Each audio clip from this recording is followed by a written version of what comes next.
Hey guys, this is Comic Uno, and today I'm doing a review for The Green Team, issue 3. And before I start talking about this issue, just want to give you guys a couple updates. First update, of course, I have that Comic Uno episode 6 coming on Dark Avengering, and that is the show where I review all the comic books I read this week in one show. And some of the exclusive comic books for that show is, actually a couple this week, Young Avengers issue 8, Ultimate Comics X-Men issue 29, Wolverine and the X-Men issue 33, and Scarlet Spider issue 19. So if you want to go check out those reviews, just go to Comic Uno episode 6 and watch that. That'll be annotated. But let's talk about Green Team issue 3.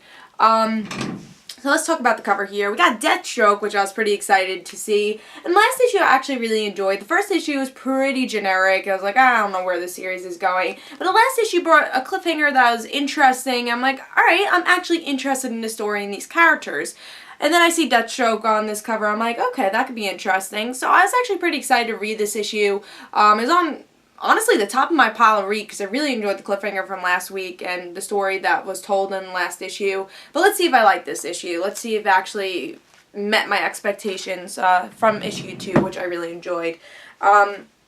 So yes, Deathstroke. We have Deathstroke teaming up with Mo, you know, half of the team, because we get to see the team kind of separated here. So we get to see Mo, the big leader, the billionaire, I can't even remember his name. I only remember some of these people's names.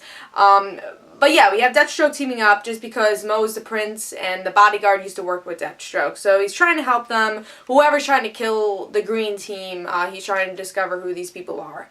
And we also have Cecilia, who has this robotic arm, which I thought was very interesting. Like, how does she get this robotic arm? How's she going to deal with that with the paparazzi and everything? And we get to see nothing really develop there. We just see, oh no, I have a robotic arm, but something else is going on with these people attacking us.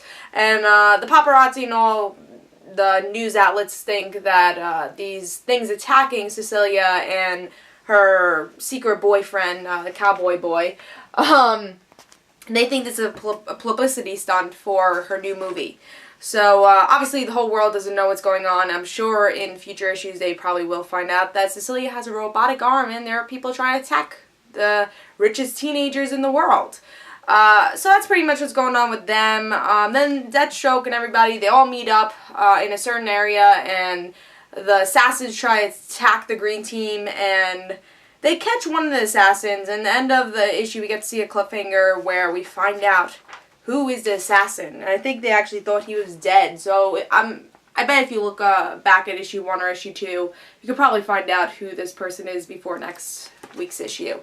I thought this issue definitely was not as good as last issue. It was very cluttered. I think the main focus of this issue was told well. You know, the assassins are trying to attack them, but Deathstroke really came out of nowhere, and I felt he was out of character a little in this.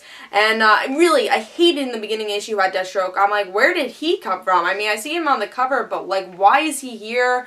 And it felt like he didn't really have a purpose in this issue, and they just want to throw a name in here, that way people would pick it up. And that's how I felt with this issue. And again, it was just very cluttered. There was nothing interesting in this issue. It felt that generic Green Team, I'm a rich boy, I'm a rich teenager, we get anything we want. It still feels like that premise. And like the movement, where it's the opposite, the 99%, it still feels like they're pushing that, and that is their only thing for their comic. There's nothing else there. With this, I still feel like there's stuff there. I think these characters could really develop, become interesting, but I don't want it just to be like, oh, we're rich teenagers, we're the Iron Man of DC, except there's 5 of us. You know, I don't want that to be this series. I want to make it different. I saw that. I still see that a little. I'm going to keep reading this series for a little while, see where these characters go. But there are still those hints of, oh, I'm a rich person. They have those jokes and those mentions of it.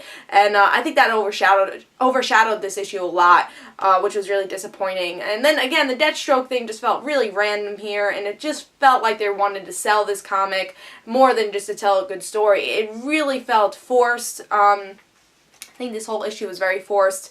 The cliffhanger made me interested, though. I want to find out who these people are that are attacking the teenagers. I'm just hoping it's one bad issue, and hopefully this series does develop from here, because I see potential, and that's why I keep reading it.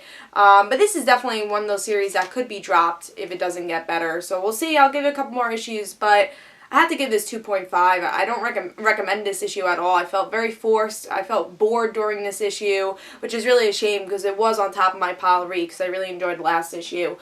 So I do give this 2.5 stars, 2.5 stars. Just didn't like it. I was bored with it. But I hope you guys enjoyed. This is Comic Uno, and I will see you guys later. And guys, don't forget to follow me on Twitter for Comic Uno and the Rad Situations. Bye.